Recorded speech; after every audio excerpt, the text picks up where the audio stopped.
Making gloves. Gloves are hard to make. So I'm gonna just walk you through how I make my rogue gloves. And it's time consuming, but kind of worth it. First thing I do is I kind of lay out my hand, front and back, trace it onto the fabric, and then cut it out. Then, since I traced it on the fold, basically, then you have this so it's cut out all the way down to your finger separation. And then I cut out a circle where your thumb's gonna go. You cut out separate thumb pieces to insert into that hole.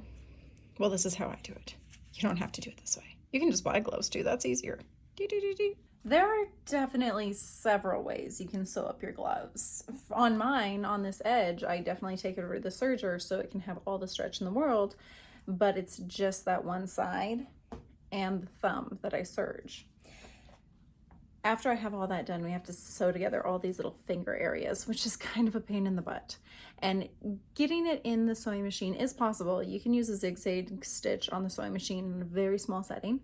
But what I found works better and costs me less time in the end is to thread my needle with woolly nylon. It's that thread that stretches.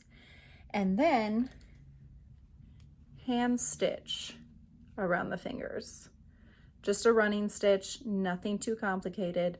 Then you get the stretch allowed for gloves, but you're not fighting a sewing machine trying to put these fingers inside the sewing machine and then sew it, and then the fabrics don't line up or the seam tension is wrong and your fingers pop open at some point in time. Running stitch, really easy. Just make sure you lined up. I'm going in about 16th inch marks. So you go down 2/16, pull it through, then you backtrack and go down, up again. Now it's really hard to see probably.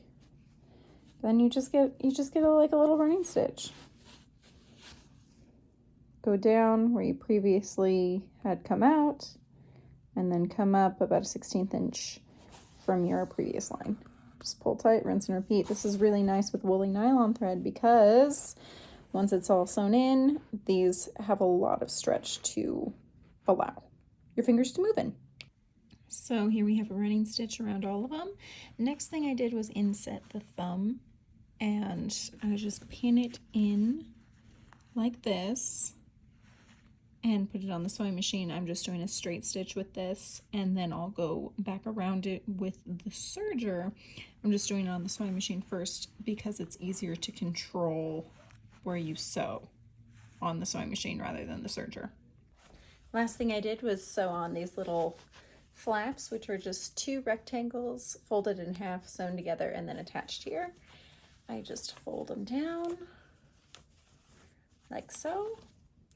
Voila, some really nice fitted gloves. I don't know what it is with the spandex, but I can actually still use my phone with it. It might just be that it's stretched so tight. Sometimes I put little stitch lines along the back of the glove, and I might end up doing that like this, just to give it a detail line, but for the most part, gloves are done. Brand new gloves to finish off the fit. They're very slouchy. Oh my gosh, I'm so excited. The only thing I never redid was the leather coat. I think I'm going to do that in the future sometime. My plan is to have it autographed by a few people at this convention because I already have Jim Lee's autograph and a drawing on the coat currently. So I want to get it autographed by a couple more people, then box it, frame it, and make myself a new coat. And that is it, the final video on my Making Rogue costume. In the future, I will make the leather jacket. But if you watched the series this far, thank you so much for following along, and let me know what you would like to see me make in the future. Bye!